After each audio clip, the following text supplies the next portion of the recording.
Retro Hangover is supported via Patreon by listeners like you.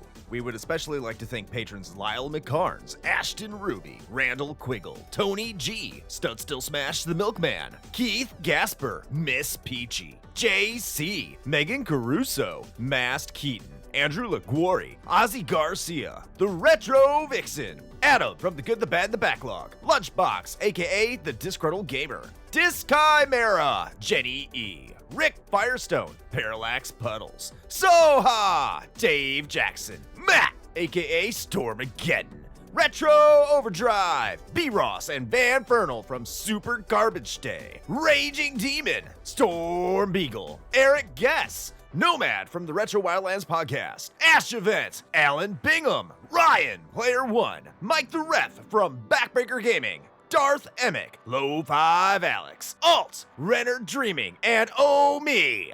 Your continued engagement and generous donations are deeply appreciated.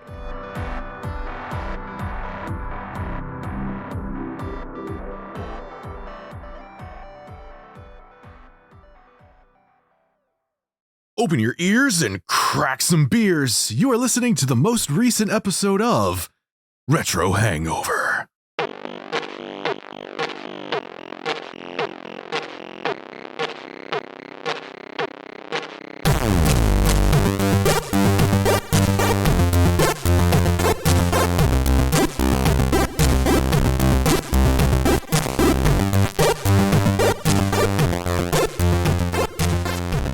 Hello, retro and classic gamers. Welcome to the podcast where we carefully cruise, considerately, cordially coalescing corollaries coolly. This is Retro Hangover. I'm your co-host, Chris Copleen, with special guest, Try from the Backloggery and My Life in Gaming. And, as always, your host, Shane. Cross-Stick Country Dragon!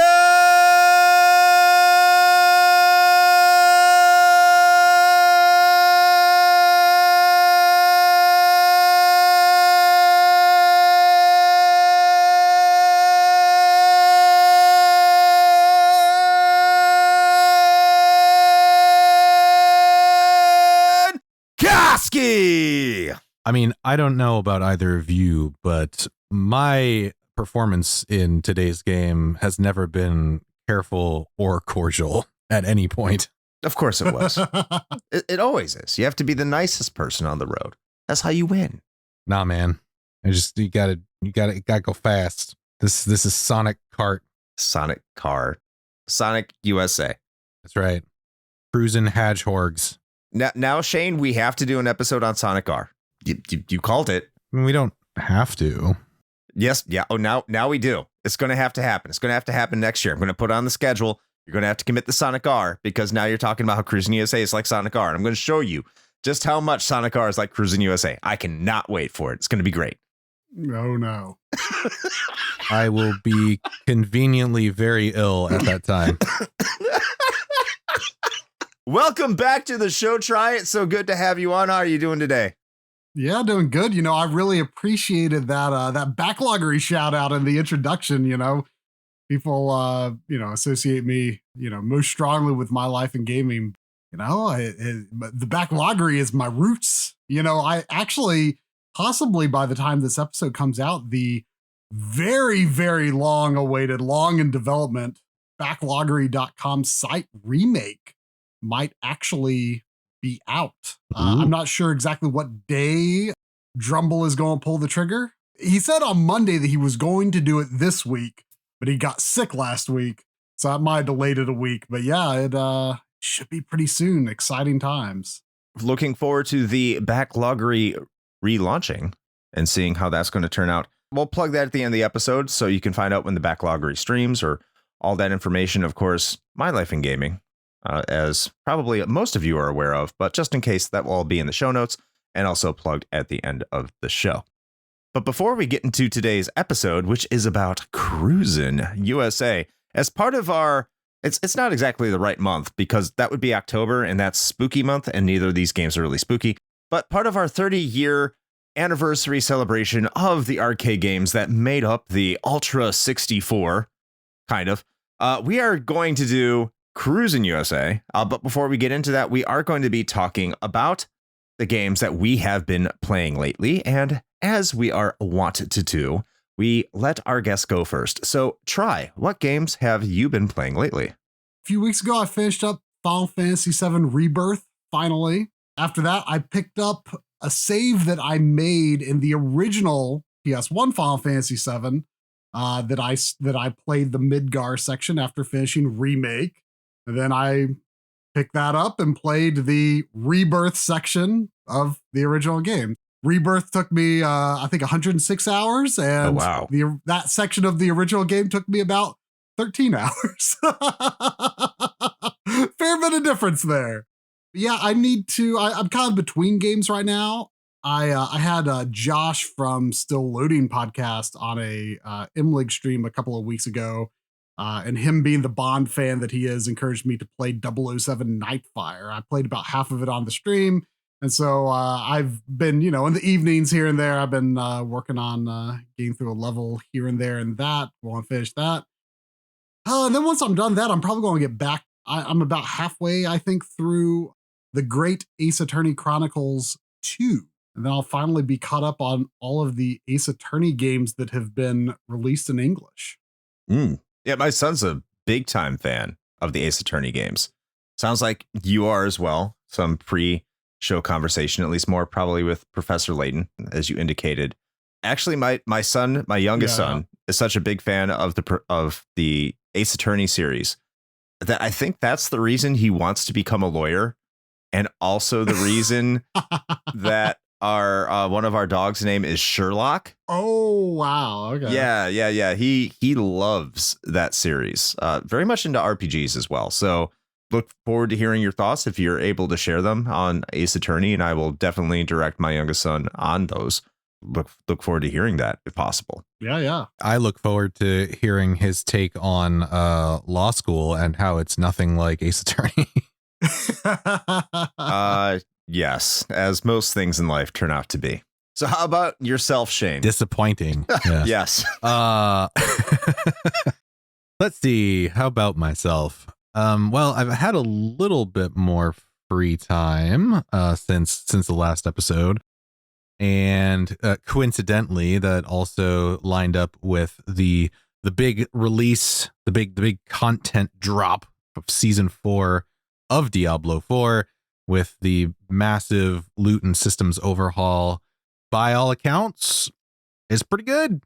It's pretty good. I'm not going to say that like Diablo 4 is saved or anything, but it is a massive improvement over what it was. And I'm also a little biased because with this patch, they finally made minion necros like solid again, to the point where minion necro is actually like head and shoulders above like every other build in the game right now as far as like end game viability. So I'm happy about that because I like me a good summoner necro. So I've started a new character for that. Been enjoying that thus far. Outside of that, though, not too much. I did get a start on a different game that we'll be talking about on the show in a little bit. One might say it's a tale, perhaps a legend of a man that may or may not be a rock. So, I'm actually pleasantly surprised with how that's gone so far. Looking forward to actually playing through the rest of that. It is wildly different than any other game like canonically in that series, and I went into it with like zero foreknowledge or expectations. It has been interesting uncovering what that game has in store, but so far I've enjoyed it. I want to know more. Well, you will soon. The dashing tale of a man of rock. That's right. What about you, Chris? What's been keeping you busy? I've been playing a game recently this week called LinkedIn. It's a lot of fun. Oh, yeah. I got a party invite from you. Yeah. You can join my LinkedIn party. It'll help me. It'll help me become financially stable. That's what they tell me in this class I've been taking all week. They promise. But aside from that, in real video games, I've been playing. I've got to about 8 hours, maybe 10 hours in Eiyuden. I think that's how you say it. Eiyuden Chronicle. 100 Heroes, not Rising. I've already played Rising. That was an okay game. I'm getting a lot. I'm getting all the feels. I'm getting all the vibes of Suikoden. I am just absolutely adoring it.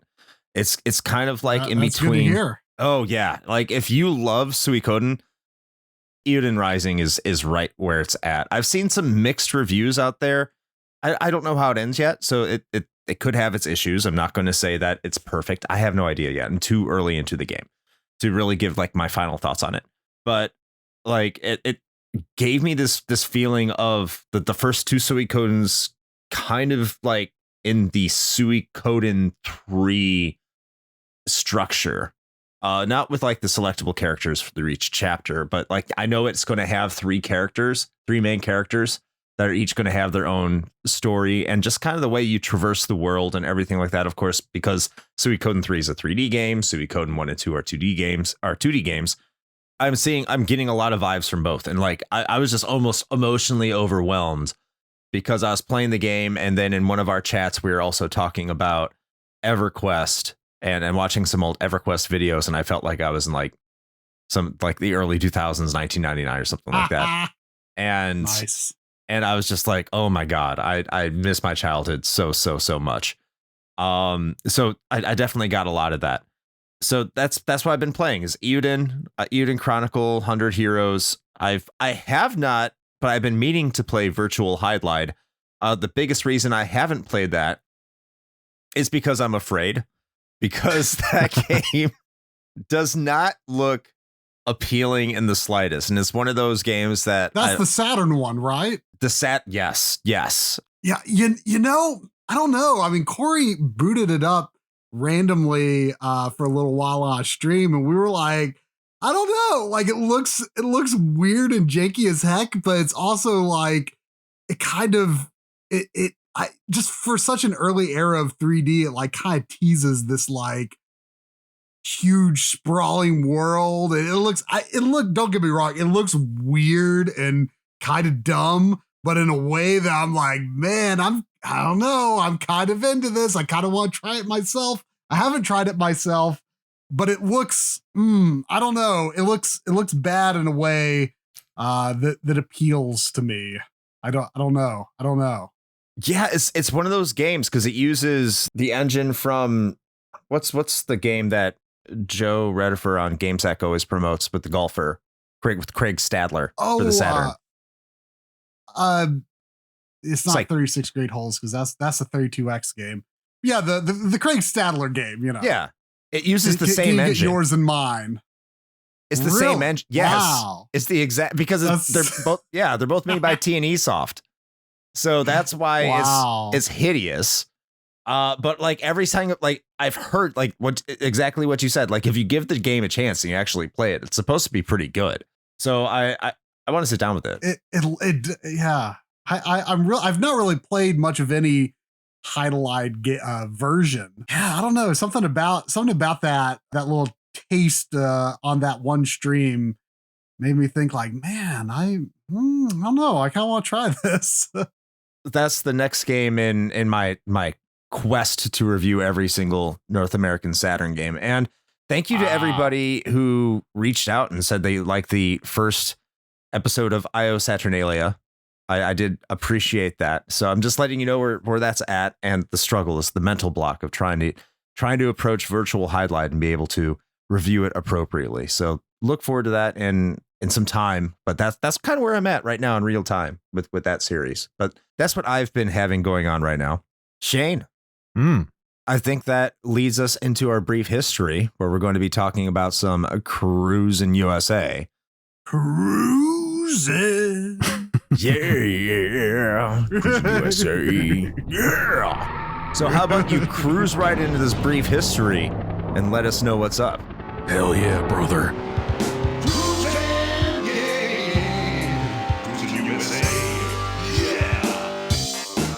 Remember when we talked about how Nintendo made a deal with Williams on our Killer Instinct episode?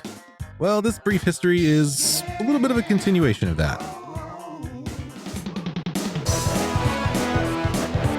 In 1994, Nintendo signed a deal with Williams, who owned Midway at the time, so that they could get games out that would represent their upcoming console, the Ultra 64, or, as we now know it, the Nintendo 64. At the time, Sega and Namco were having success with Daytona USA and Ridge Racer, games that would become hits for their home consoles, the Sega Saturn and the Sony PlayStation. Nintendo wanted an arcade racer of their very own, so in addition to Killer Instinct, they would ask Midway, via Williams, to make one for them that would release on their home console when it came out. They would tap the developer of Defender and Robotron 2084, Eugene Jarvis, to take the lead, and then wait to reap the rewards. The rest of the history for Cruis'n USA is pretty much a mirrored experience to Killer Instinct, except this time, the arcade board in this case isn't even remotely connected to the N64 architecture. This was due to the fact that the development tools for the N64 were not done, and Midway wanted to go ahead and make the game as agreed.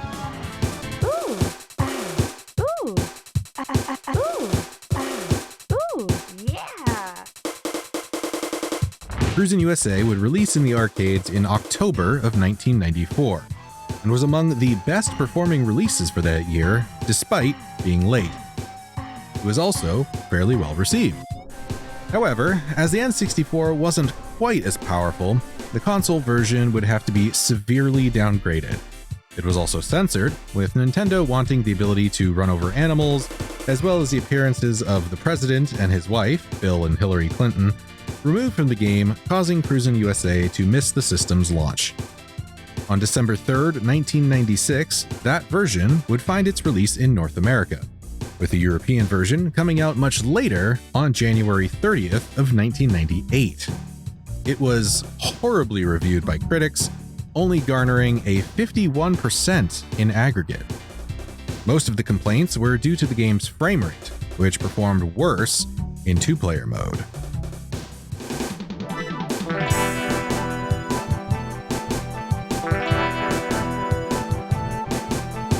Despite the poor reviews, Cruis'n USA did well commercially.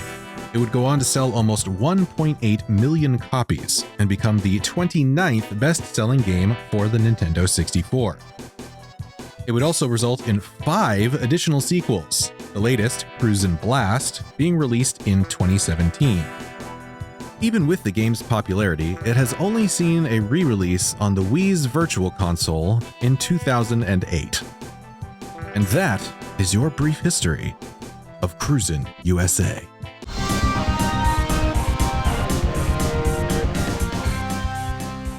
All right. Thank you, Shane. I think, you know what, a big missed opportunity here. I can understand to make a little timeless to get rid of the current sitting president of the United States, getting rid of Slick Willie there. But could we have at least gotten Socks the Cat? He had a canceled video game. True. If Socks the Cat would have shown up in that game as kind of like an olive branch for not being able to run over animals, as was stated too. We could have an animal at the end screen. We had a cow, but like a relevant one, not just a cow. We could have Socks. Hashtag justice for Socks. Justice for Socks. I don't even know. Is he still around? I highly doubt that. Wasn't? Okay. So, well, I mean, we're kind of, I feel like I'm about to jump into 3 categories ahead or whatever, but it's just, Sure. I'm thinking about it now because we're talking about like Nintendo's requested changes and things like that. Am I misremembering? Because I thought that the end screen when the girl pops up with like the trophy, isn't that also censored? Because I thought she was in a bikini in the arcade version. She absolutely was. Okay. Was she really? I don't remember her being different. Wow. Okay. Yeah. Then that is too, because she's got a full t-shirt and skirt on. I remember fewer frames of animation. Yeah. Yeah. It made her much more tasteful. Which is like an odd choice though, because they changed that, but like none of the other ones. Like the one with like the checkered flag, that's still a bikini. Yeah. Like all the girls at the end of the race, bikinis. Maybe it was because this one was just like so up close on the screen. They were just like, nah, man, we can't have them titties be like right front and center. It was also a porn star. Wait, was it really? Yes. Yes. Oh, Wow. I did not know that. It was I actually put it down in the miscellaneous. It's the porn star Shyla Fox with 2 X's. I mean, of course. Why not 3? Seems like a missed opportunity. Well, can't go too extreme. You gotta keep it good. It was the 90s. It was the exact time to go extreme. And pardon my phrasing here, have to have the headshots, appropriate for Cruis'n USA, True. So you can have your agents, get you on those additional opportunities.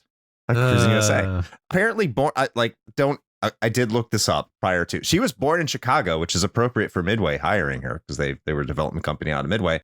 So apparently it wasn't too hard for them to find her. Wow. How serendipitous. I know. I'd love to talk to the developers about that someday. Let's get back on track here a little bit. I mean, we are talking about the game, so I guess we are on track. But let's get into personal experiences here. And we'll start with Try because there's been a lot of banter back and forth between me and Shane here. So what is your personal experiences with Cruis'n USA? Mostly on the N64. I'm really not sure if I played it in the arcade version before the N64 version came out. I remember seeing it in like a movie theater, I think, but I can't remember if I actually got my hands on it. I think I might have looked at it and been like, ooh, Ultra 64, that's cool, that's exciting. But I don't remember playing it. A friend of mine got it, I believe, right around the time that it came out. He got Cruis'n USA pretty early on, and we loved it. I don't remember if we played 2-player a lot because that frame rate was really bad. But I enjoyed playing it at his house a lot. Just the idea of taking a trip across the US. I mean, it's a simple concept, and the game really kind of sells itself, I think, just on the strength of that concept. It's because it's kind of a bad game, but it works. We're showing our cards early here. All right. I mean, but it works. Like it does. It's not. We were talking about Dino Crisis 3 before we were recording, right? Right. Like that it's dinosaurs in space. The game's not good, but does it need to be good? Dinosaurs in space. Come on, man. Like, so I don't know, like taking like a really condensed road trip across the US where, kind of some silly things happen along the way. You get to see a lot of landmarks, early 3D gaming, even at a bad frame rate, it could be kind of impressive. The strength of the concept alone, I think, overrides a lot of the issues in execution. But yeah, I guess I'm getting a little beyond just personal experience. I did not get my own copy of the game just because I was like, every time I play at my friend's house, I'm like, man, like I enjoy playing this game. It's not good though, so I don't want to put my own money into it. I can play it at my friend's house anytime, and that's good enough. So I didn't actually get my own copy until I got a used copy. Probably sometime in the past, I would say maybe 15 years. And then I finally tried Cruis'n World and Cruis'n Exotica. I may have tried them in the arcade at some point. I can't remember for sure. Those games, definitely a bit more polished than USA on the N64. Minimally more mechanics, not a ton though. Still very stupid games, but very entertaining to play. And I did relatively early in my life in gaming make a video on Cruis'n USA where I shot myself doing my on-camera bits with like a green screen outside my car window. I borrowed a GoPro from work, put it on the side of my car, inside the car, but pointing out the window, and recorded me driving to lunch, recorded me going through a car wash, recorded me parking at KFC, and incorporated all of that into my green screen bits, which, doing the car wash that way, I think I moved the GoPro so that it was going forward through the car wash. So it looked like I was like going through the car wash sideways. It was kind of great. Anyway, yeah, so I mean, I definitely have a big soft spot for the series. I'm sure that video is why you asked me if I wanted to be on this episode, because I don't know if that many people have put their love for Cruis'n USA out there publicly or not. But yeah, it's a game that I have a soft spot for. It's not a great game, but it's a game that I can pop it in anytime, and every time I put it in, it's like I feel compelled to finish it. because, it's like a 30-minute game. You've gone on a journey by the end of it, Across the USA. Exactly. Well, although I have to Kind admit, of. I used to think that the developers were from California because the locations in the game are heavily biased towards California. True. They definitely skipped a lot of the stuff in the middle. I feel this game is ripe for a remake for better mechanics, better frame rate, and a more thorough exploration of what's between California and Washington, D.C. Oh, absolutely. I definitely look forward to getting that in the gameplay because I am on a similar mindset as you on that one. I'll hold off on that. I will hold off on that. I'll go next here for personal experiences. It's actually almost like the same thing as you try. I don't think I own this game. I did have an N64. I got it for Christmas. So Cruis'n USA was out.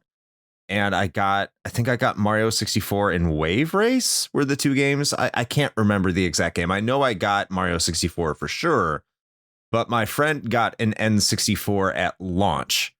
So he got the Mario 64, and then when Cruis'n USA came out, he got that. I think he got it for Christmas, actually. And this is the December release. He got it for Christmas that year. And so I'd go over and I'd play that at his house. And I don't remember thinking that it was a bad game. I just remember thinking it was a game I'd rather not be playing instead of Wave Race, which who could argue? Pretty soon, I also went to a friend's house and they had Pilot Wing 64. And again, I would rather play Pilot Wing 64 than Cruis'n USA. And really, who could argue? I mean, these are some of the best games on the N64 came out within that time period. I could kind of understand why those reviews would be so low in the face of it. Like looking at that, I did not know reviews were at 51% in aggregate prior to doing the brief history on that. Like oof. That's ridiculous. But I do remember like it was a big deal. And I do remember a lot of people having fun with it. And I do remember having fun with it in the arcade because it was another one of those games where the attract screen would say coming to your Ultra 64 in 1995, of course, which did not happen. It came out much later. But this was one of those games that was trying to convince everybody, hey, this is the future of gaming. This is what's coming to your home. This is what Nintendo is going to deliver. And then when it finally landed, it's like, well, there's better games, but this is that one game in the arcade that y'all remembered, right? This is what got you hyped for it. That was Cruis'n USA. And we had our fun with it. Like, I think I rented it a couple times. I never owned it, but I did go to my friend's house to play it there. And I can't really complain with my time with it when I was a kid. But it was just, once again, I mean, the focus was on other places other than Cruis'n USA, just because of the strength of that Nintendo launch lineup. Killer Instinct Gold was another one I played a lot of. Mortal Kombat Trilogy as well, but I don't want to talk about that one. Yeah, those are the other games I was playing other than Cruis'n. But again, like you're talking about the lineup that in comparison was a lot better. But when played, yeah, I was having a great time back then. Yeah, it always seemed like a waste of money, but it seemed like a waste of money, but you still have fun playing it. Absolutely. Oh, and cartridges are like $70 in 1996 bucks. Yes. Yeah, I could kind of, yes. You can understand that. Especially when a CD was what, $40 at the time for PlayStation? Oh, absolutely. How about yourself, Shane? So it's interesting because I think all three of our stories line up really, really well in that I think they're all almost exactly the same, which I don't know if that's like a commentary on this game. I think it might be, but so I also never owned a copy of this, though I did have an N64. I did, however, rent it a bunch of times because also in my mind at the time, it was good enough to rent for a weekend, but not good enough to like put down the money to actually buy and own. That I think that was sort of the rationale that I had as well. And now again, and I've said this about other games that we've talked about from like that era, but I'm pretty certain we probably rented it enough times that we probably should have just bought it. But you know, that's neither here nor there, I guess. You know, it's funny because I was trying to remember if I've actually played this in the arcade. I want to say that I have, but I was also, the more I thought about it, I was also conflating it with Daytona, actually. So I think I probably ended up playing Daytona in the arcade way more than Cruis'n USA. But I do recall that I did play it a little bit, but the vast majority of my time was absolutely renting it from like the local video game store and video game / movie store, playing it at home over a weekend. And even though the frame rate sucked actual ass, my brother and I still played 2-player, and we made do. It was one of those things, right? Like back then, it's like you didn't know any better. You're just like, oh, I guess this is how it is. It's a 3D game. I mean, Yeah. Stunt Race FX was still fun at a low frame rate. Absolutely. Yeah. There you go. I think that, by the way, I think Stunt Race FX gets unfairly shit on. I don't know if that's changed. I love that game. I did too. I played it back in the day. I did not play Star Fox back in the day for whatever reason. Interesting. Yeah. Now, what are the questions? You brought up Daytona. I'm going to go on a little digression / tangent. Well, not really tangent, digression. I have to ask, because I played Daytona in the arcades. I also played Cruis'n USA in the arcades. Did any of you play Ridge Racer in the arcades? Nope. No. And in fact, I have always associated Ridge Racer so strongly with PlayStation. Yeah. PS1. It was like literally like earlier this year that I even learned that there was an arcade Ridge Racer. I had no idea. Yeah, I don't even recall seeing it in the arcades. I probably did, but I can't think about it. And I distinctly remember like the other two competitors, the major competitors, definitely being in the arcades. I just think that's interesting that Nintendo wanted a racing game because Daytona and Ridge Racer were there. Who could blame them? Because they knew where they were going. These are savvy businessmen. They want a competitor out there on their home system because racing games were something that people were thinking that they wanted on these systems, especially Daytona with being the, I think, best-selling Saturn game for the Saturn in its release year of 1995, and Ridge Racer being a selling point for the PlayStation. I could definitely see why they would want that on their system so much.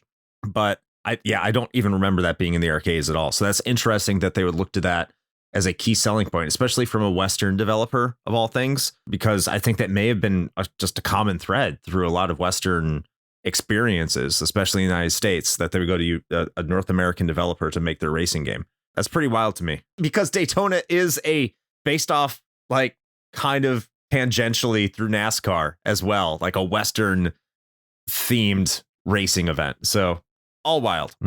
Shane, how about you kick off this game's plot?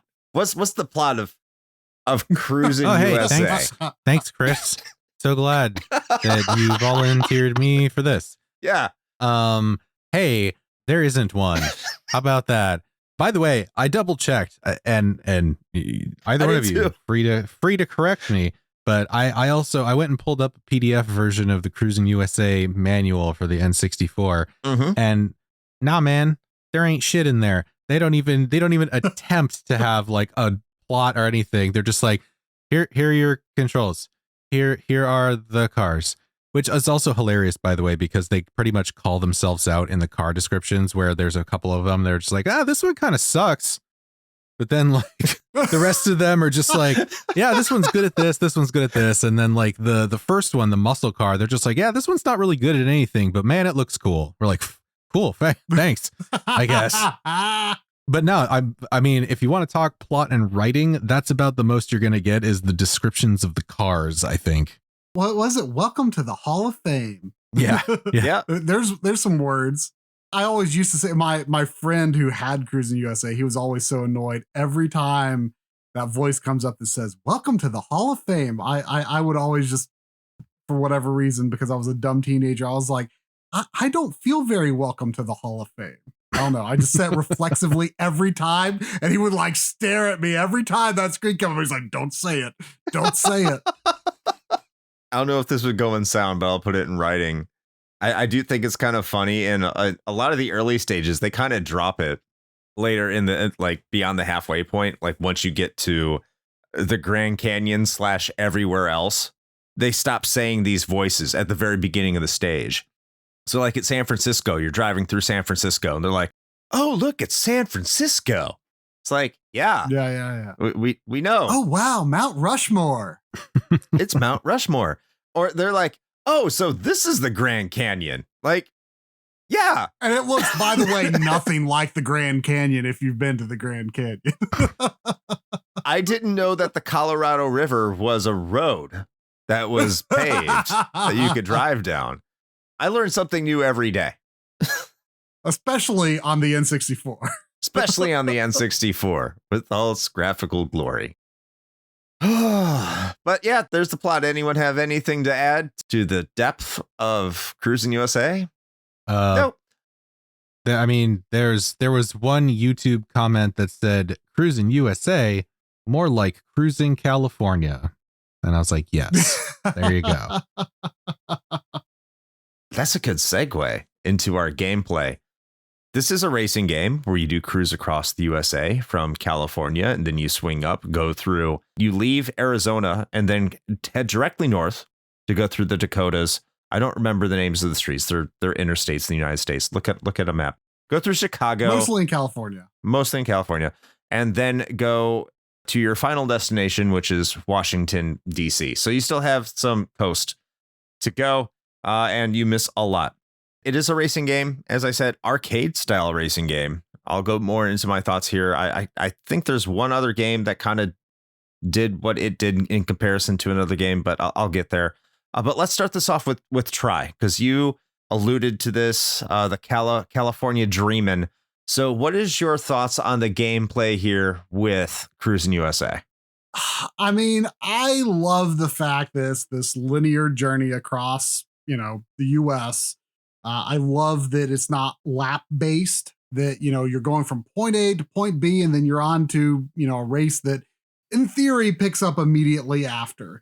The later cruising games do hold true to that idea of lapless races.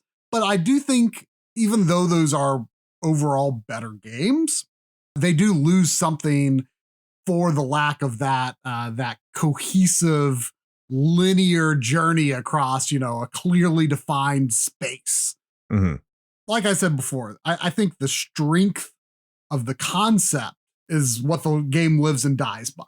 I think it's an inherently fun concept. I mean, even people who aren't from the US, have seen movies that are about road trips across the US. Like, everyone knows about the idea of just a road trip across from coast to coast. And I think it's a good concept, and the game is playable enough and stupidly entertaining enough to get by on that. There's really no mechanics to the actual driving. Cruis'n World and Exotica and Cruis'n Blast do introduce this. I don't know if y'all have played any of them, but they do have this mechanic where if you double tap the gas, you do a wheelie.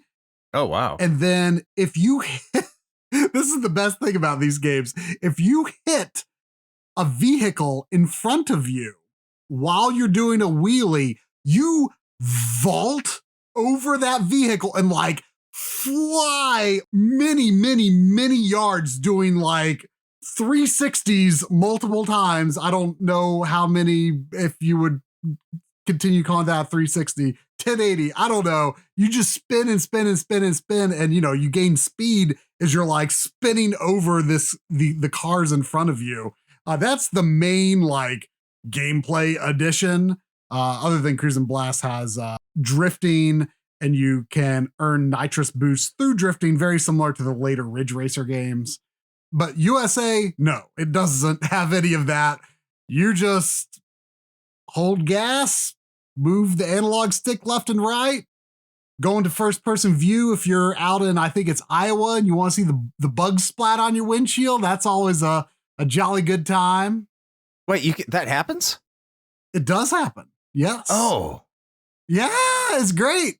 That's cool. It happens in much larger quantities in the arcade version, but I think there's two levels. It's I don't know, it's Iowa and Nebraska. I forget exactly which levels. Iowa and Indiana. Iowa and Indiana, it might be those two. The chances of it happening don't seem super high on N64, but it does happen. If you go into first person view, you'll see a bug, a couple of bugs flying towards you, and they splat, and then they just slowly move away from the windshield as the wind blows them off. It's great.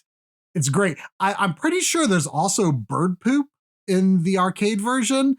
I don't think that's on N64 though. That might be a little too T for teen for N64.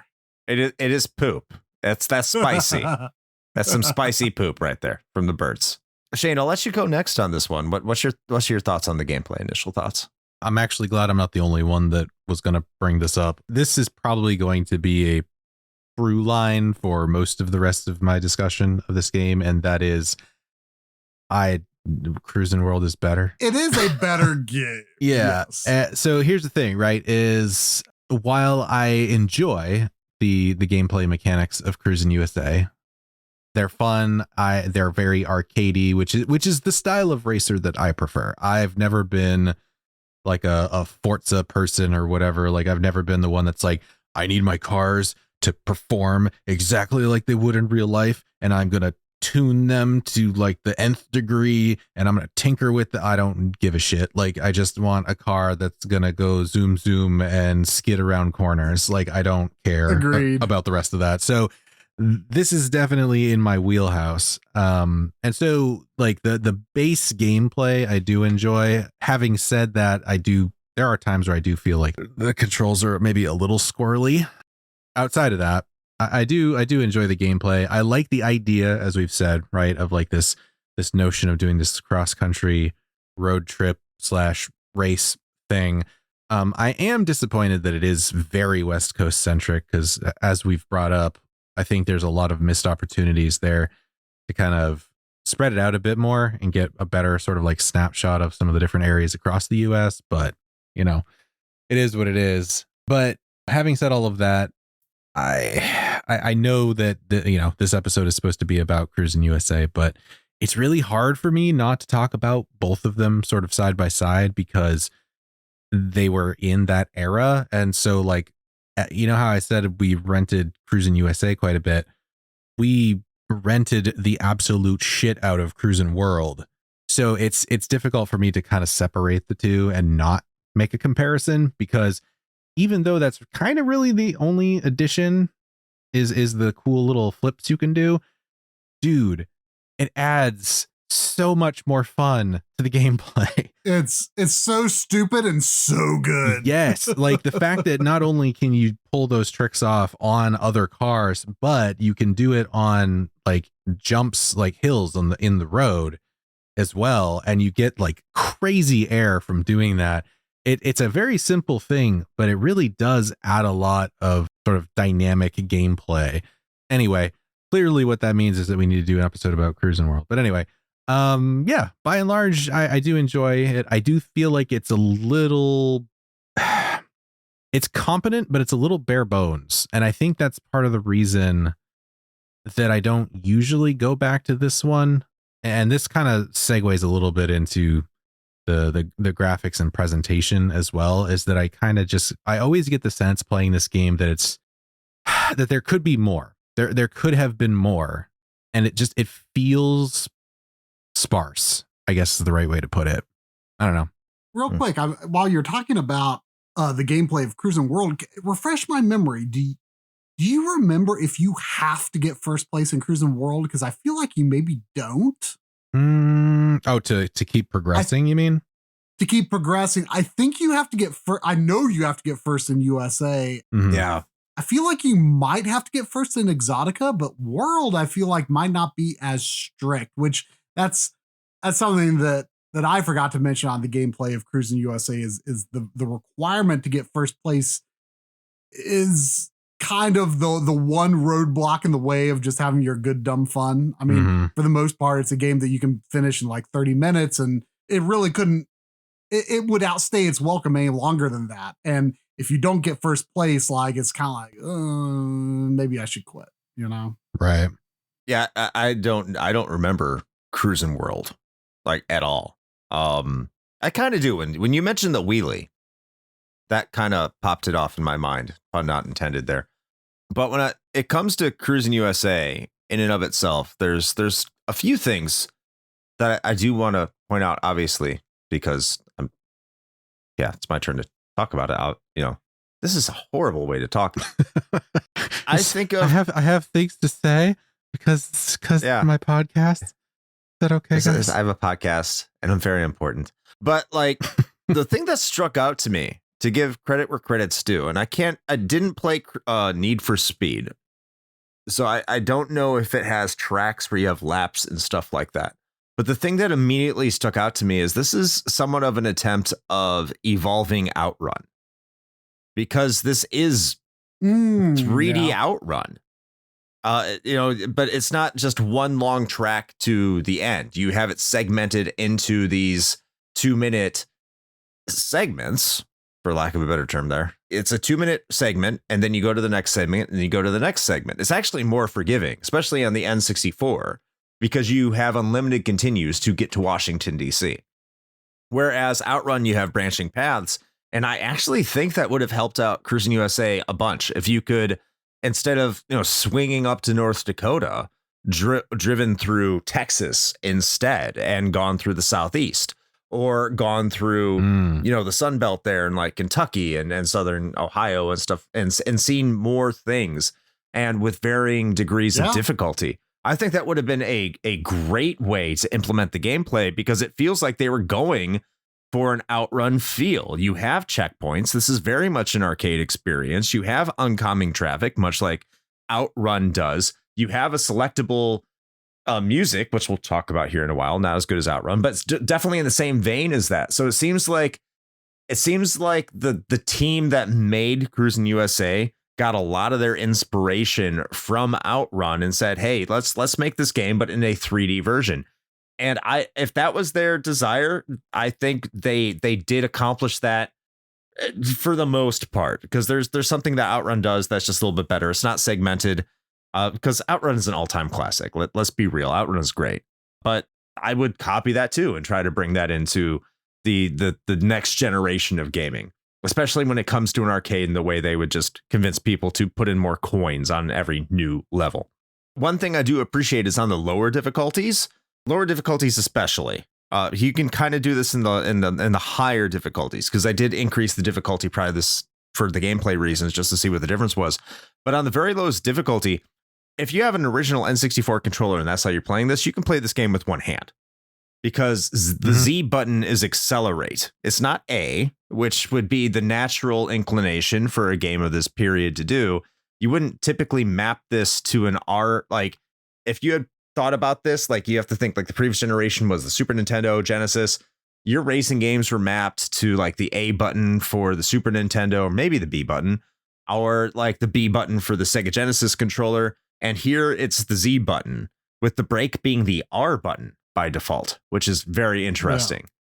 Yeah. And you can remap them, but you can. I normally don't save my progress, because I think it uses a controller, the memory pack. I'm just like, yeah, this game doesn't need space on my memory pack. It's always default controls. It throws me every time. I'm like, oh, it's Z? Okay, all right. I actually ended up doing that when I replayed it, because I tried going through on the higher difficulty, but it didn't save the higher difficulty. So I just wanted to see if I could race through the first couple levels with one hand on the lowest difficulty. And you can just hold it, and it's just with your left hand, hold down the Z button and move the analog stick around. Now, once you get into higher difficulties, there are advantages to letting go of the gas, which of course would not involve your other hand, but they're like using the brake, especially in the later levels. You start to get the feeling the game wants you to do that, which would require a second hand because it's on all the way up there. So I actually appreciate this game letting me eat with another hand if I really wanted to. So kudos to Cruis'n USA.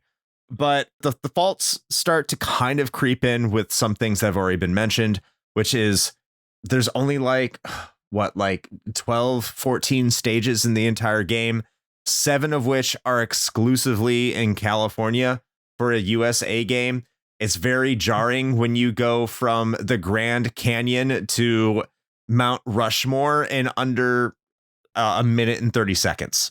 Like, that's like within 45 seconds. There's a lot of cool stuff in the middle. You know, I've been out west several times. It's, you know, there's a lot they skip. Let me tell you. Yeah, there's just like Grand Canyon, Mount Rushmore. That's all everyone really cares about anyway. Mount Rushmore, not visible from the highway, by the way. Not in Cruis'n USA. They're rewriting it. They're telling us, much like the Colorado River is paved with asphalt in the middle of the Grand Canyon. It takes extreme liberties with the United States, which is interesting because this was a game made in the United States. But like, it does capture the 90s very well, I think. Just as someone who did grow up in Chicago, where Midway was. I'm not saying the developers were from there, but like it captures a lot of that idealism of someone who was growing up in Chicago at the time. Like California was like paradise, and having that many levels in California was kind of like, yeah, because we all love California. We all want to go to California, hang out at Disney World, and experience the coast and rollerblade and volleyball and all this stuff. And that was kind of that capture, especially, we'll get into the soundtrack here. That's part of it too. But what really killed it for me, and maybe this goes into the graphics a little bit, is just like that frame rate is awful. There would be times like the graphical glitches too are just weird. Like there'd be times I made a bad turn and I wouldn't be able to get on my angle right, and I'd go right into a wall and all of a sudden I'd be right back on the road. Like with no explanation. It would just clip me right back onto the track and wouldn't slow me down. Like I'd still be going. I'm like, I mean, that sounds like a this feature works to me. I think it's a feature, probably not intentional. The other thing is like the rubber banding in this game is extremely weird. Like it's almost beneficial if you do horribly in the first half of the race, because your computer AI opponents will crash into things if you are far behind, and you'll rubber band and catch up right to them. And it seems like if they crash, they don't rubber band back to you. So like everything is in your control. That the oncoming traffic, that's going to mess with you. Like it's going to come at angles that are very disadvantageous to you and almost home in on you like a missile. And that's going to cause some problems. But for the most part, like if you start the race and you get all the way back in 8th place because you keep running into stuff, your computer AI opponents will crash and they will let you back into the race. Like without a problem. This at least on the middle difficulty. I don't know what it's like on the highest one, but you can get up there. You can definitely get up there with relative ease, and it's going to let you do it. But of course, like it has that problem that if you're up there the entire time and you have a computer opponent up there with you, it's not going to screw up. So I've had times where it says like, welcome to the Hall of Fame. I'll get the highest track score that on my save file by like 10 seconds, and I'll be 3rd place. And then the next race, I'll be 15 seconds slower than my record, or 20 seconds slower than my record, and finish in 1st. So there's like there's no real reward for being skilled at knowing the tracks. It's a lot of RNG. It's almost a party game in that sense, which kind of makes sense. But at the same time, it's not really representative of an arcade racer, because it seems that skill is almost devalued. If anyone has any counterpunch to that. No, sounds about right, honestly. Oh. Yeah, I mean, I've never really thought about it quite that way, but now that you describe it, I think that's actually fairly accurate. Yeah. And honestly, maybe that's why I like it, because it doesn't require skill. There you go. No, it doesn't. I mean, when I put in Cruis'n USA, I am there to shut off my brain. Absolutely. Absolutely. It is a dumb game for a dumb evening of fun. I agree. Or about 30 minutes.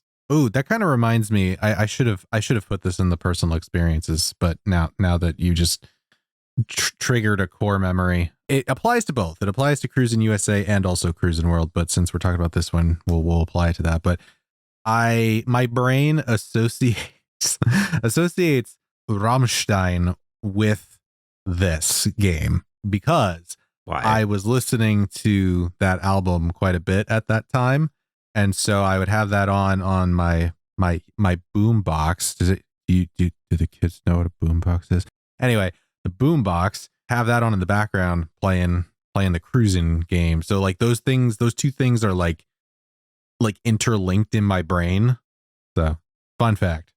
In other words, you don't know very much about the music and sound of this game, even though that's not the next section. I mean, I know a little. It sounds like German industrial rock. Du hast mich, Shane. Du hast mich. We'll get there in a second, but let's talk about the graphics. And I'll kick this one off. I actually think they're okay. Outside the frame rate, they're okay. They're okay. They're not bad. They're much better. Much better. I've seen worse. But I've been playing it on my TV, my CRT with S video. I think it looks fine. It's serviceable. The frame rate is really bad when they want to have narrow roads with a bunch of crap on the side, or when you're going through tunnels, and like the Washington, D.C. tunnel with all the Benjamin Franklin $100 bills, like there's any other $100 bills. Like, that is atrocious. And I want to see that in Washington, D.C. I look forward to driving through that. I don't remember when I went to Washington, D.C. I don't remember seeing that tunnel, but it's very interesting. San Francisco was another one when you're driving through that, because all the buildings are on the side. Yes. You have 2 lanes, and it just stutters so much to the point, like when you make a turn, like you'll crash into something you didn't even see, because there's hills and it's choppy and it's blah. The cars themselves, like the target, the object cars, the ones that you can drive and the ones that your CPU can drive, they look fine. But all the other cars look a little washed out and not as detailed as your cars, which doesn't entirely make sense to me, because there's not a ton of traffic that comes at you or you're trying to pass. They feel a little basic. But other than that, the environments, are they the best? No, they're not. They look bad if you compare it to like anything else, really, that was on the N64 wow. at the time. They're not terrible, but they're bad compared to literally everything. Yeah. You know what? That you've got high praise for everything then. Yeah, I do. Everything wins. It looks better than Shadows of the Empire for what that's worth. You shut your whore mouth. Does it? Does it? It could be much better, but it also could be much worse, is what I'm trying to say. So try. What did you think of the visual presentation here, the graphics? You know, it's interesting that you brought up like Need for Speed earlier. I'm not overly familiar with like Need for Speed or like, say, the 3DO Road Rash. But for some reason, the way this game looks makes me think of 3DO 3D games. Like that. Where like I've never really like taken the time to like learn like, okay, how do they actually draw the graphics on 3DO? I've never really like stopped and looked like how many polygons are actually constructing some of these environments and Cruis'n USA. But like, as you're just like zooming by at a terrible frame rate, like it almost doesn't have this sense that the world is made of the same stuff as other N64 games. Like it feels like they built it a little weird. I think they rely a lot on like billboards. You know, it's just a texture on a triangle or a rectangle or something. Because they're cheating, because you only go in one direction in this game, right? They don't have to show the reverse direction. I bet if you actually were to like use like a no clip mode or something, like turn around, like it would look completely broken because of the way they've built the world. It's very strange, but it's still, even as bad as it looks, you do still feel that you've gotten this sense of traveling across the country and seeing some sights. So it succeeds in spite of being worse than literally everything else, as you said. Random tangent, because I don't know where else to put this. You know, one of the places where the frame rate definitely falls apart, I think, is in the redwood forest. Oh yeah, it's awful there. But did you know that this silly thing that they do, where you're like actually literally driving through like redwood tree tunnels, is kind of and kind of not actually a real thing? No, did you know this? That I did know. Yeah. That is awesome. I was legitimately surprised when me and my parents went many years ago, probably, I don't know, a decade ago, to redwood forest. And I think this is actually outside the national park because it's kind of, a kitschy, like privately owned tourist attraction. There's like one or two of them, I think, where it's not really a road. It's not like there's just like a redwood tree tunnel in the middle of like a main road. Like it's like you pay money and you can drive your car through this very slowly through this very narrow squeeze through an actual tree. It's not what the game makes it out to be, but it seems like something that would not be real, and it sort of is, but not in the way the game represents it. It's really dumb. I don't think we actually did it, but we like drove by it. You didn't gun it at 150 miles per hour through a redwood? I'm shocked. No. But yeah, but honestly, like at the age that I was when this game came out, I would say that the game taught me about a lot of these locations, like the Redwood Forest. Like that was like, this was the game that made me go like, hey, I'd like to see that someday. That's really cool. There were a number of things like that where I've been like, well, I finally visited this place that I first saw in Cruis'n USA, So in that way, the visuals had a lasting impact, I would say, just on my memory and on my curiosity to explore other regions of the country. They were successful in that regard, as rudimentary as those representations are. That's good. That's a good point. I'd never thought of that. I mean, not in Washington, D.C. They don't have, that's a little misrepresented, I would say. Yes. Now, and that was a place, I lived in Delaware at the time this game came out, and, so like Washington, D.C. was a place that I had visited, and I well knew it did not look like how it was in Cruis'n USA. The big arch that says the Vietnam Memorial right before you go crashing into a wall. It's like, oh, okay. That's not what it looks like, but cool. Shane, what's your impressions on the graphics here? So, like, objectively, are they good? No, not really. As Try was saying, they rely heavily on two-dimensional textures, right? Like for almost all of the set dressing, if you will. On some level, I think you can get away with that because it's a racing game and because these things kind of fly by you so quickly anyway. That is hindered a bit by the fact that you've got frame rate issues, pretty endemic for the most part, kind of more like Chuggin USA. Am I right? Anyway, so I guess it kind of gets a pass in that regard. The thing that and I hadn't really thought this through completely, but as you were talking about it, Try, it made me kind of go down this line of thought, and it's actually kind of baffling. Like, granted, it's sort of early in the N64's life cycle, I guess, but it's a little baffling that it has the amount of performance issues that it does, because you would think that would actually be one of the easier things for the devs, right? Because it's not a lap based race. It is all 100% linear. You are just constantly, there's forward momentum. In my mind, and I would love to actually see this if like somebody like Boundary Break or somebody did this. I don't know, but see what's actually going on behind the camera, because I would have to imagine that all the assets are just getting immediately unloaded as soon as they go past the camera, right? Like that would be the sensible thing to do. Yeah. I mean, the N64 can store it has such limited memory for textures as it is. So maybe that has something to do with the frame rate issues, just the fact that they are heavily using textures to represent the world. Yeah.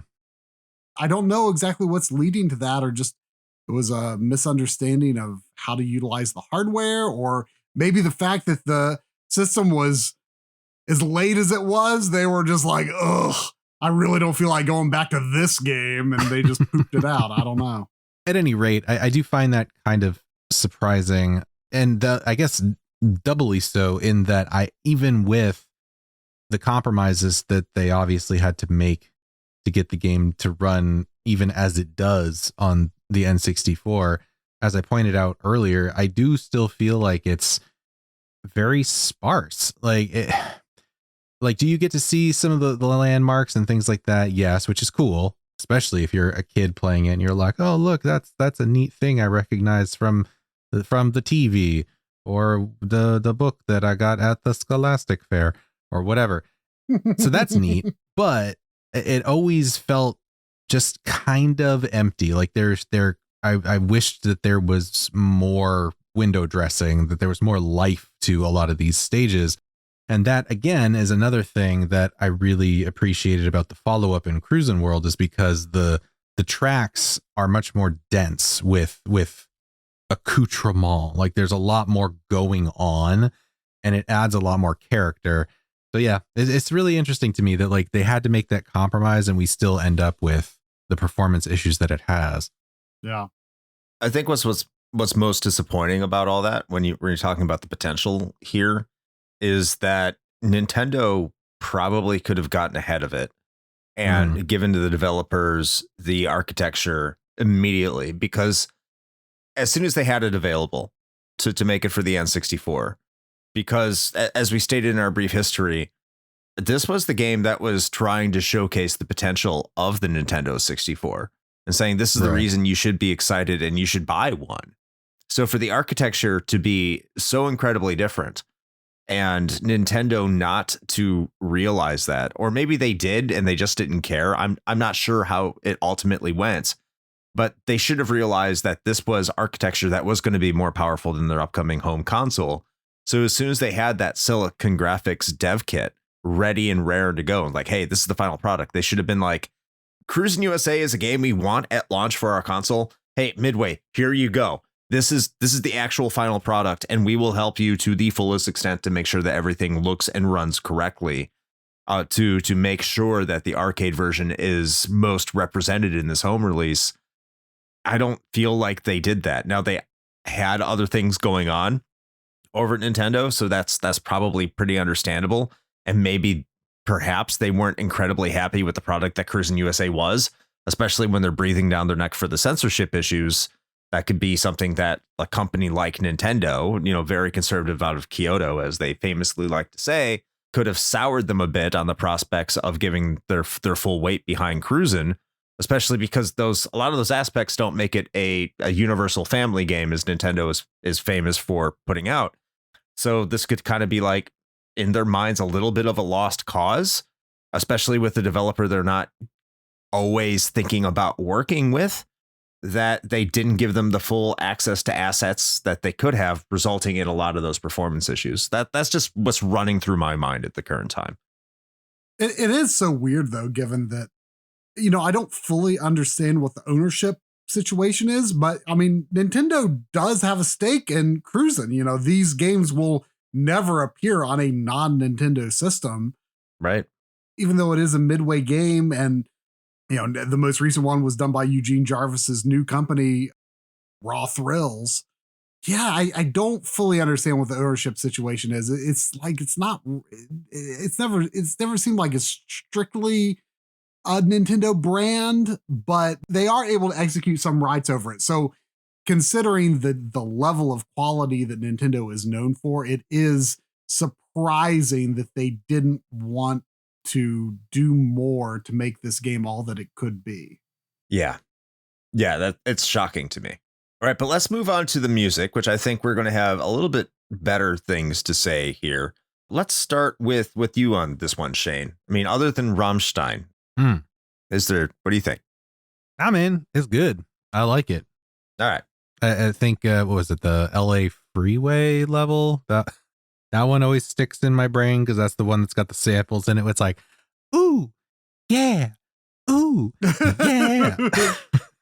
But no, man, it's exactly what you would want / expect from early to mid 90s like arcade racer. It's bumping, it's over the top, it's cheesy as fuck, but like it works. And that absolutely carries over into World as well. That one actually, the the title track of that is like, I think, stuck in my head forever. But nah, man, I dig it. Yeah. How about yourself, Try?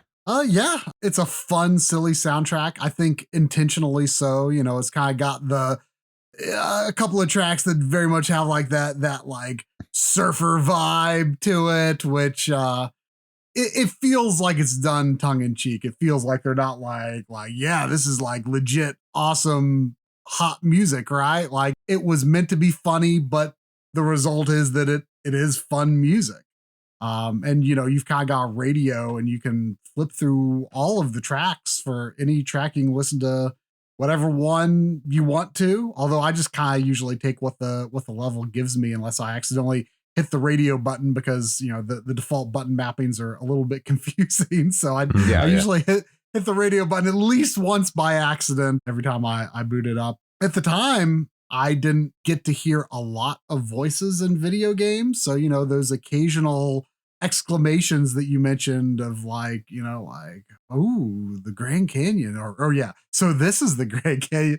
You know, it was fun just hearing occasional voice clips. I mean, that was still a novelty at the time, especially on cartridges. Oh yeah. So at the time, you know, I appreciate even that aspect. And you know, I guess there's like the engine sounds or whatever. You sometimes see these little sparks coming out from the back of your car, and I think there's like a little sound associated with that, but it's not really indicative of anything directly relevant to the gameplay or how your car is functioning, to my knowledge. It's just a little audio visual flourish. Like Shane said, it's exactly what you would expect. It fits the vibe of the game perfectly. What more could you ask for? Yeah, I'm going to echo a lot what you said. I mean, the voice samples for a 1996 game, if you're playing it in 1996 and you haven't, you know, gone over to the PlayStation yet, the voice samples here are clear. There's no issues with them. So if this is like the first time you're moving over from the Super Nintendo, this is like a new standard. This is a great thing. Now looking back, they're probably a little compressed. I'm not a big audiophile, so who knows? Like this could be whatever it is. But yeah, I mean the voice samples are there and they're really cool, especially they would have been back then. I 100% agree. And here's the other thing, just going back to the whole entire Daytona Ridge Racer Cruis'n USA thing here. I feel like Daytona, I don't know if this is an argument for or against Cruis'n USA, but Daytona USA and Ridge Racer, when I play them, I view them as more as timeless experiences. I don't feel like I'm trapped in the mid 90s when I'm playing these games. These are just games that, you know, they came out around that time, you know, they belong to that console, but I don't really view them as time capsules. Like you can play these games at any point and just kind of like, oh, these are these games from this time. And there might be nostalgia associated with that certain point in time, depending on who you are. And I can understand that. Daytona USA has a little bit of that for me. But when I played Cruis'n USA, like the music and the sound were just very much a 1995, 96 vibe. Like I got there is no other year that this game could have been released due to the way that this game sounds other than the mid 90s, right in that time period. This is that time capsule. And this is what fills me with that nostalgia. Like this music, it has a different couple genres to reflect the different the different tracks that you're on. There's not as many music tracks as there are racing tracks. They do duplicate those. And by the way, Shane, the one with the very excited woman, that track is called House Special, and it will be mentioned in our patron pontifications. Love it. Like that track is really good, in addition to some other ones that are just bumping. But like you get to Iowa and it sounds like you're down on the country. By the way, Iowa, shout out to the Super Pod Saga. Love you guys. Like Indiana and Iowa have the same track and it matches. And then when you're going through the desert, like on like US 101 in California, that matches. Like all the tracks that they paired up with, even though there's a limited amount of tracks compared to what you're racing on, like everything just fits when you're racing on it. And it does, once again, have that extraordinarily 90s feel that for me, it just hits those nostalgia vibes so hard that I could understand if if you're like 20 years younger than me, if you were born after the year if you're born after the year 2000, certainly, but like if you're born after the year 1995, you'd be like, I don't get it, but I get it. I understand it. I respect it. I love it. That's what's important here. Yeah, it's in the same category for me as like 1080. Absolutely. It's of its time. Different vibe for sure, but yes. I mean, snowboarding was like the literal coolest thing anyone could think of in the 90s. Oh yeah. X Games, baby. No one really seems to pay much. I mean, I never paid much attention to snowboarding really outside of the occasional video game, but like snowboarding was in. And that does feel like a game that could only exist in that time period, late 90s to early 2000s. So I guess that concludes our music sound. Right now it's time for our patron pontifications. These are where our patrons sound off about what they think about our games that we're talking about for these episodes. If you would like to have your thoughts read about the games that we are talking about here today, just head on over to our Patreon, which you can find in our link tree, or you can just go to patreon.com/retrohangover and sign up for as little as $1 a month. Get into our Discord. There's a section called Patron Pontifications, and we display what game we are going to be talking about coming up soon. And if you put something there, we're going to read it on this show. And we are going to start this one off with Tony G, who says, God, do I love Cruis'n. I also enjoyed Cruis'n USA as a kid. Both can be done at a Home Depot. I don't understand what that means. I don't. I wasted a lot of my parents' money and time on this damn game. Also, as an adult, Cruis'n can lead to I have to pause. I don't know what he's talking about. He's making a joke about the word cruising, as in like when dudes go cruising.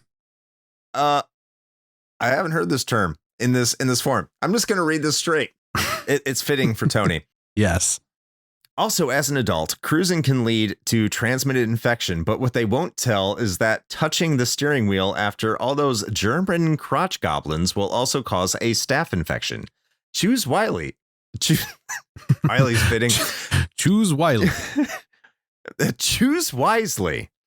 Thank you, Tony, for your enlightening experience. That's right. Thank you for the after-school PSA. Please cruise responsibly.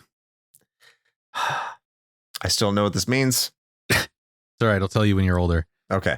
All right.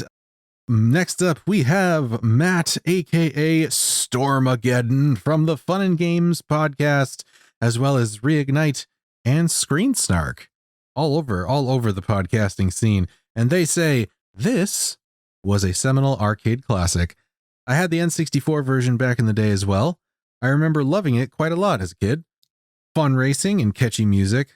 I do wonder how it holds up, but by the point in the episode that you're reading this, I'll already know. That is not true, actually. I mean, they'll have a general idea.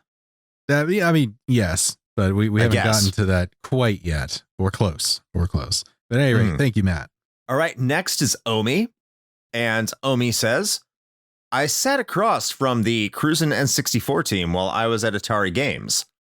That core team went on to join EA Maxis and worked on Sims 3, and then moved to Iceland to work on that EVE Online FPS that I'm not sure ever came out. I don't think it did. I don't know either. No, I don't think it did either. Thank you, Omi.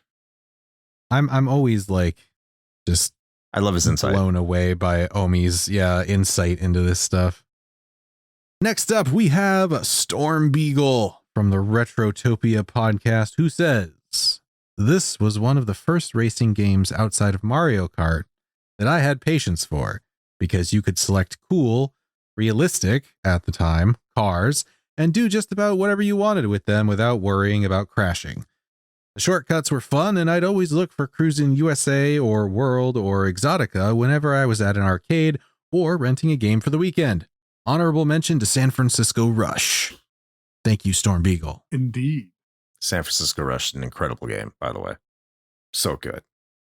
All right, next is Keith Gasper of the late, great Main Quest podcast. And Keith says, Cruis'n USA might be the reason my interest in racing games began to wane in the late 90s. Luckily, I never owned a copy. I would have been pissed if I had paid full price for such an overly aggressive, mediocre racing game. My last playthrough was in 2016, and the nicest thing I can say about that experience is that it's a racing game. It has cars. There are games older than it that are easier to go back to, look better, and have more content to sift through than Cruis'n USA does. Perfect example of nostalgia goggles. P.S. What in God's green earth is this soundtrack? Oh, come on now. It's oohs and ahs, Keith. It's oohs and ahs. You can always rely on Keith to come in with like the spiciest hot take. I'm supposed to be the contrarian here, Keith. You're like, I can't compete. I cannot compete. I mean, really, maybe he's the only one among us with a sensible take. That actually That might be true. That might be true. All right. Next up, we have Ozzy, and he brings us quite possibly what may be the most succinct patron pontification that we've had to date, and that is perfect game for King of Games 96. Thank you, Ozzy. Too bad it didn't partake. Indeed. It's not there. No. I voted for it. Probably. I know someone within our panelist group made it their number 2 game of that year. Wow.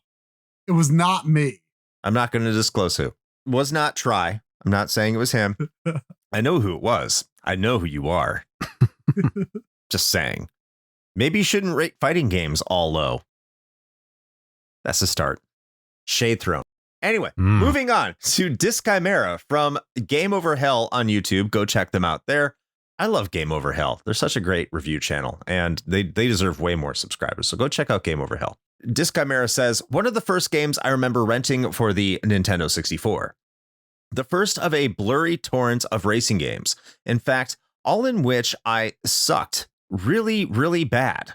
Even back then, I thought the game was really cheesy and billboard assets, which were very common in that generation across the board, were funny. The cheesy boomer energy is extremely strong in this game, and if you don't despise that sort of vibe, it gives a certain charm. It does. I replayed the game as an adult and found it really easy. That's okay. It's still fun. The competition, especially on other platforms, was definitely looking and controlling way better and helping advance the arcade racing genre forward. But when you take this game for what it is, some kind of 16-bit racer using 3D models, it really isn't a bad game. I also have a strong suspicion the game never took itself very seriously, and you can tell that by the presentation and soundtrack.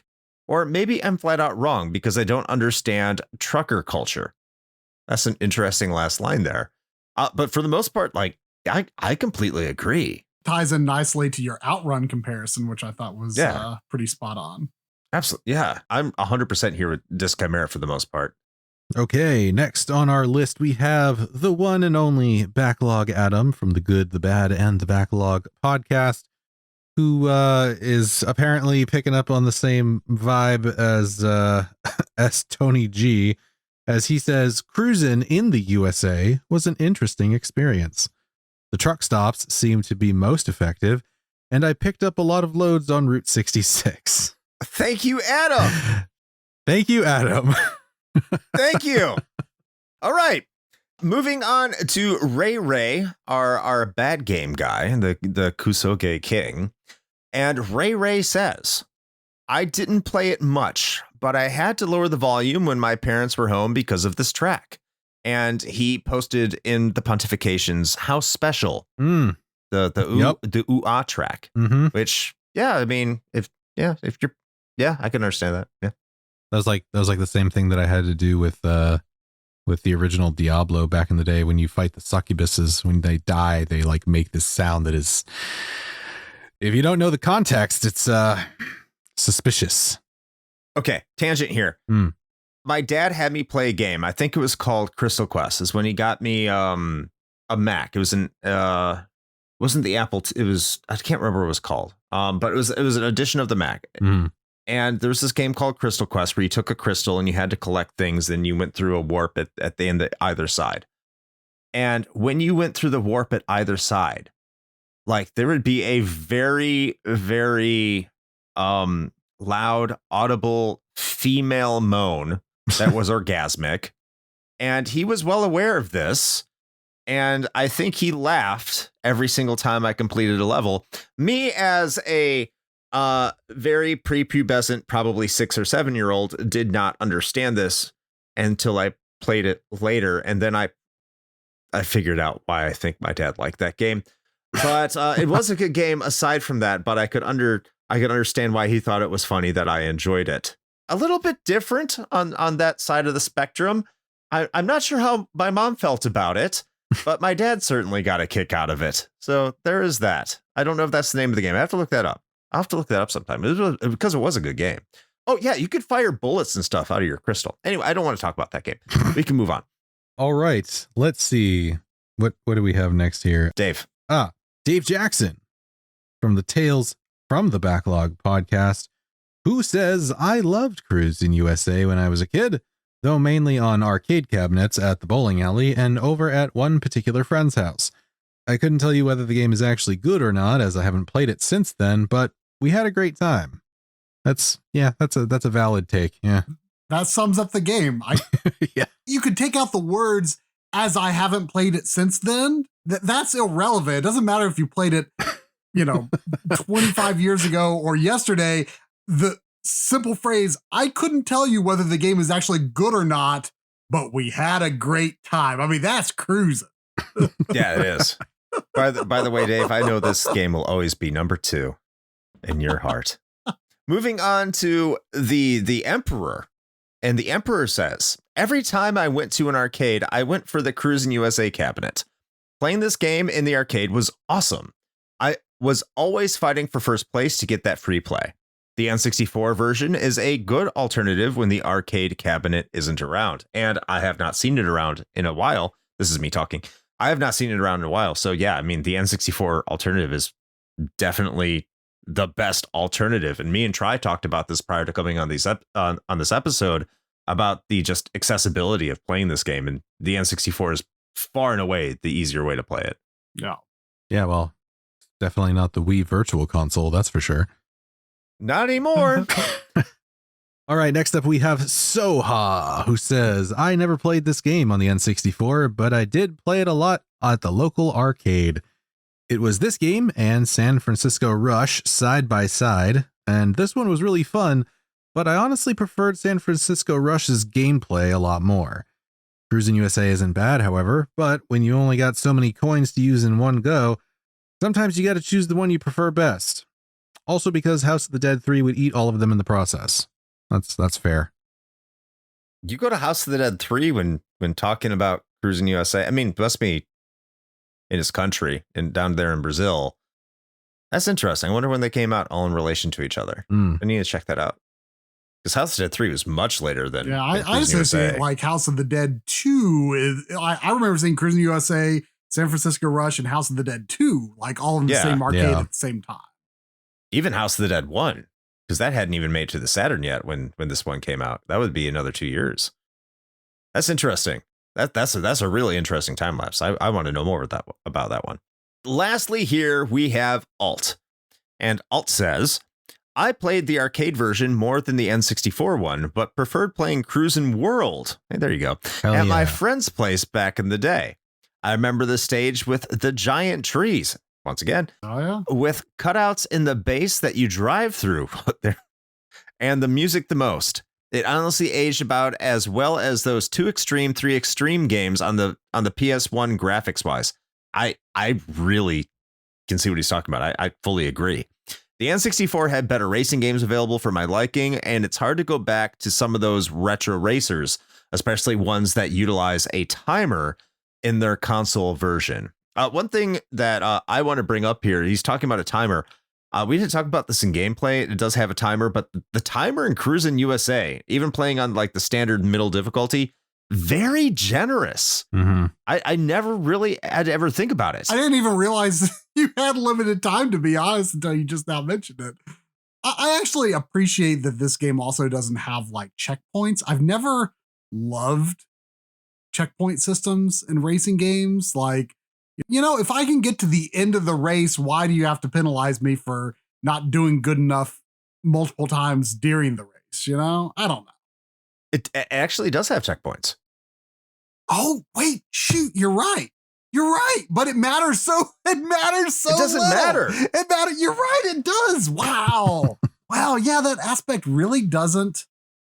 It just doesn't come into play. I mean, it's probably been a while since I played like on a higher difficulty or anything, but Yeah.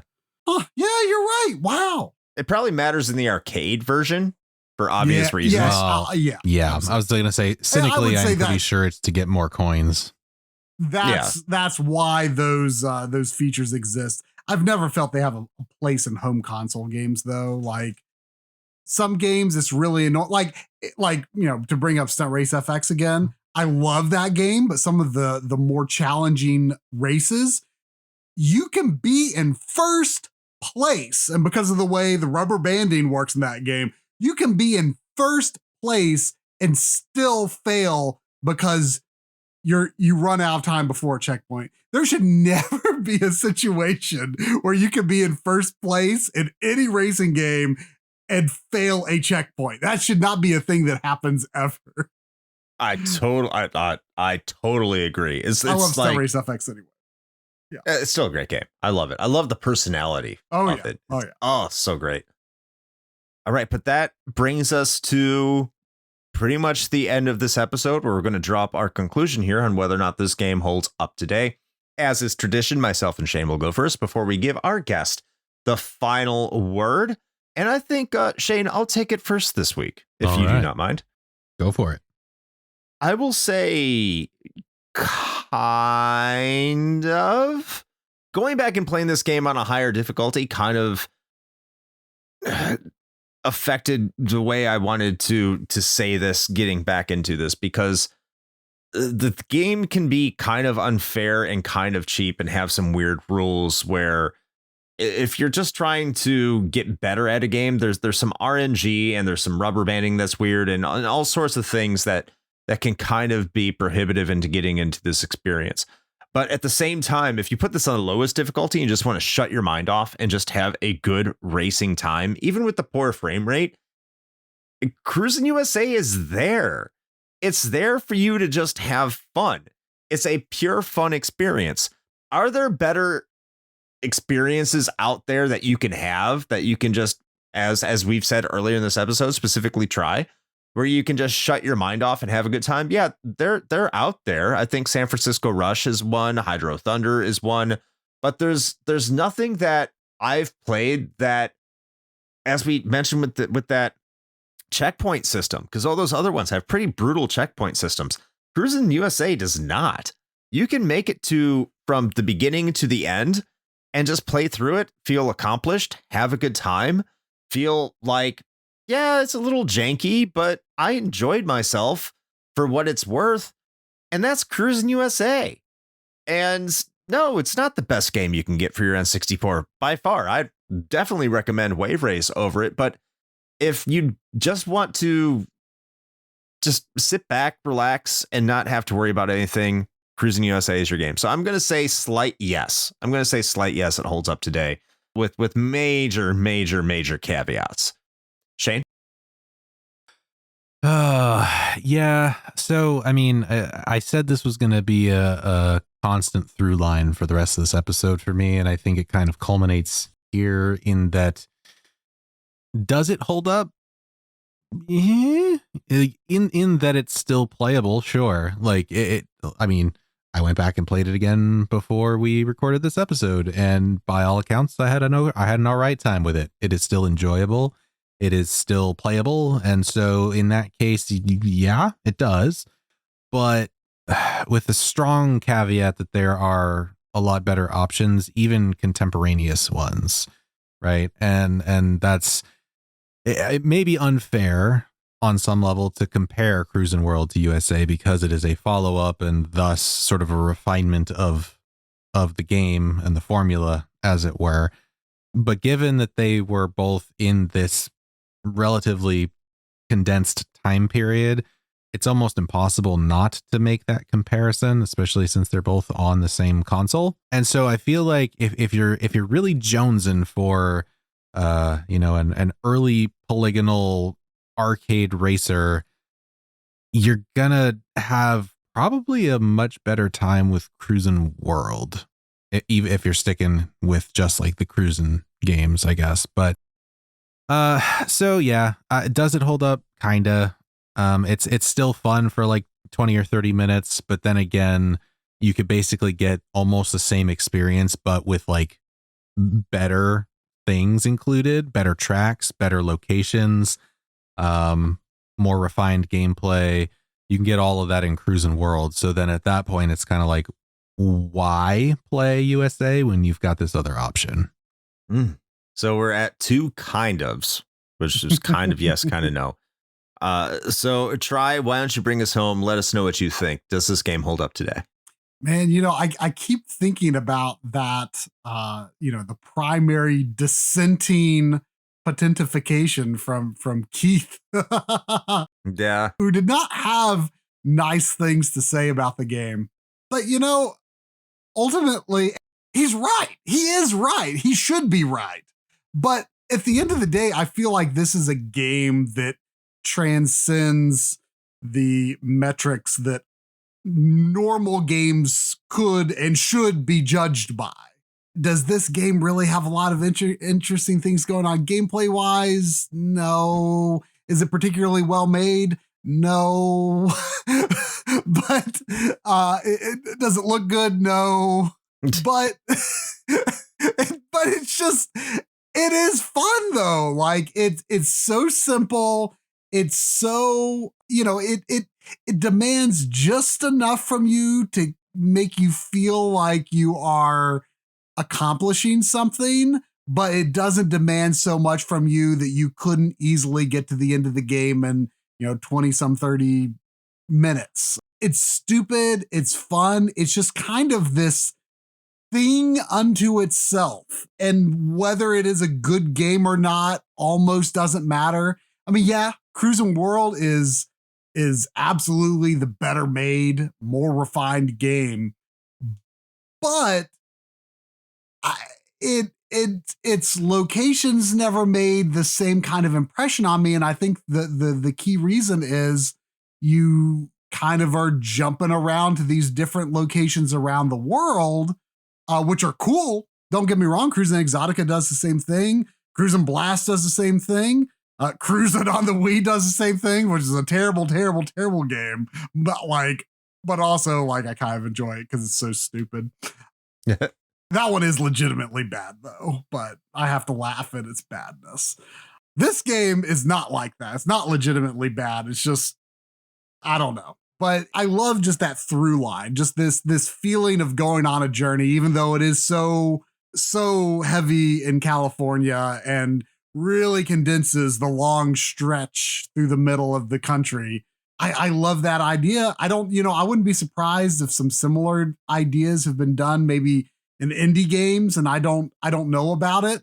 But I mean, this game seems ripe for a remake or someone to make a clone of some kind of it. Just because I think the strength of that concept alone makes it enjoyable. I love that linear adventure, going from that completing that A to B journey is very satisfying, an enjoyable use of a relatively small amount of your time. And it's something that I can have a good time doing almost any time, So does it hold up? Not if you're like trying to, judge this game on a scale of 1 to 10 or anything like that. It's going to lose those categories. Mm-hmm. But there's just something about it and there's nothing quite like it. So I think it's worth it for anyone to give it a chance as long as they go in knowing that it is what it is. And it's simple. It's not going to demand a lot from you. But you might get more out of it than you put into it, or maybe more out of it than the developers put into it. But it's Cruis'n USA. It's Cruis'n USA. So this is normally we close the episode, but there's something that you said there that's kind of triggered something within me, and this is why I miss Midway.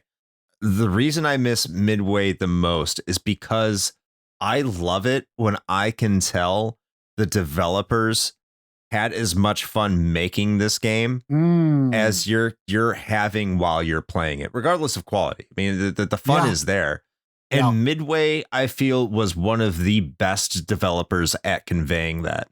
Absolutely. Like, no matter what you thought about the game, you could tell the people making it were having a blast just doing it. Yeah, it's infectious. I guess that's why, maybe that is why this game seems to transcend its quality, because that sense of fun is literally conveyed through the game without having ever met the developers, you know? Oh yeah. I'm thinking like Mortal Kombat, the way that gets goofy at times. Mm-hmm. NBA Jam is another great example. And these are games that as you very adequately just said, is transcends their quality, just because the people that were making this game had fun, and you could tell. Yeah. And that is, you can't really qualify that. It's something that's intangible, and I love it. And I think that's in a way, that's why I say kind of, is because is it great? No, but you can tell, you can have a good time because you understood that the people who made this wanted you to have a good time. Yeah. Because they were having a good time. And you know what? What more could be a truer example of art than that? Yes. Right? Absolutely. I mean, it's so silly to call Cruis'n USA art, and yet they literally conveyed a feeling that they experienced through the game to you, and you can still, that feeling still is there all these years later. Isn't that crazy? That is art. Oh man, it's great. It's a beautiful thing. Y'all, I got fucking whiplash from like where we came around on this game. Like we were like 1 second we're just like, I don't know, it's all right. I think Keith's probably right. It kind of sucks. And then we're just like, it's fucking art. It belongs in a museum. That is wild.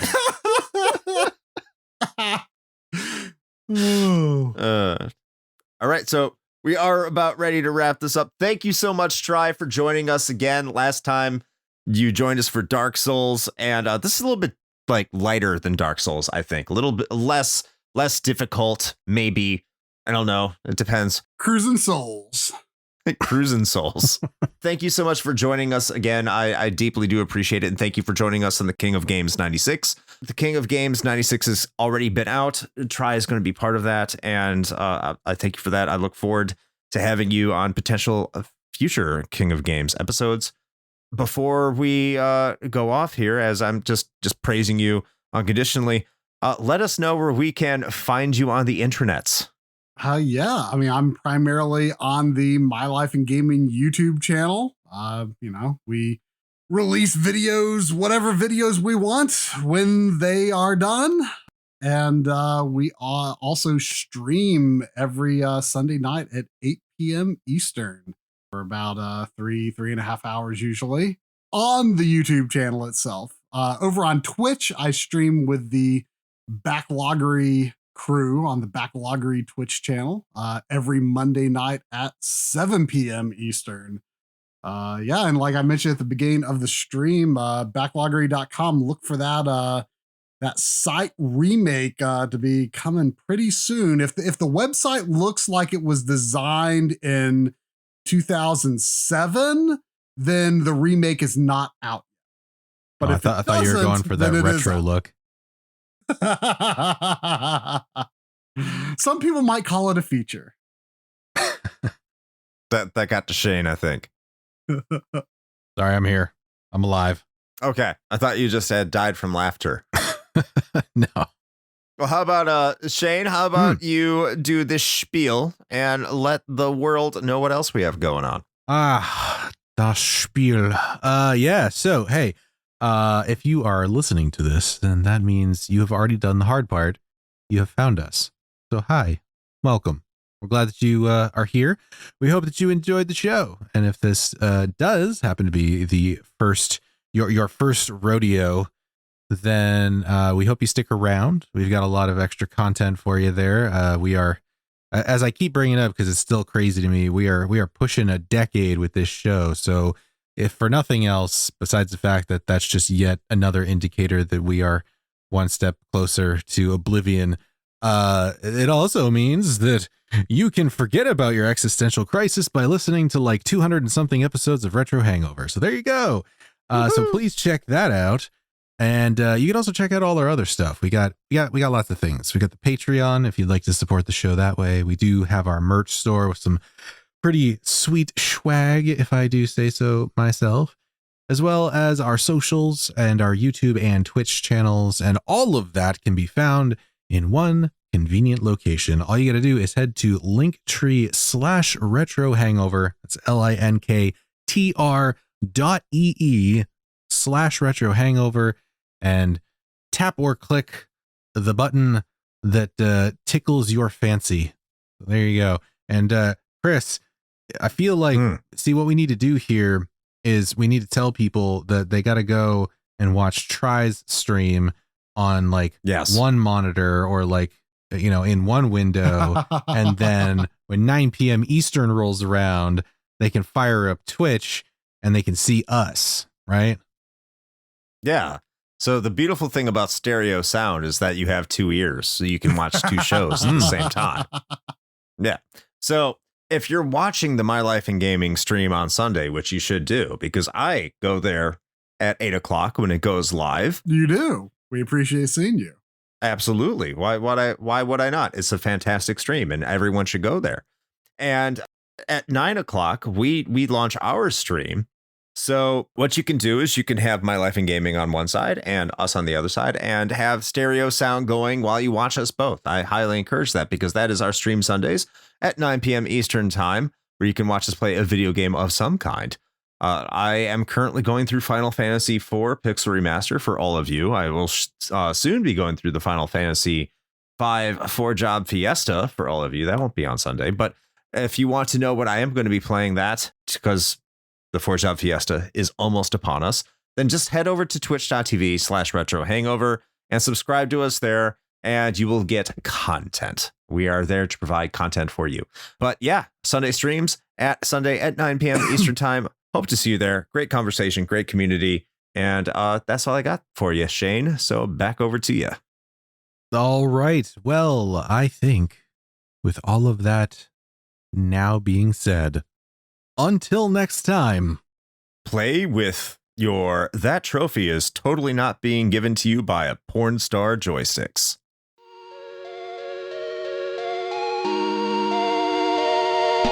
Shane here with a quick message. You know, the one rule Chris and I have always gone by regarding advertisements is this: it has to be something we use and can personally vouch for. If you know me, you know I love coffee, and Bones Coffee Company has been my go-to for home brewing for quite some time now.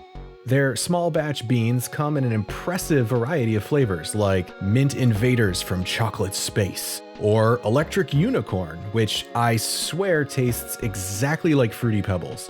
And the best part? No added sugar or calories involved, just natural flavors infused right into the beans themselves. Build your own sample pack of 5 4-ounce bags to find out which flavors speak to you, or jump in head first with full 12-ounce bags. They've even got K-Cups. Step up your homebrew game with Bones Coffee by visiting bit.ly/RHPBones.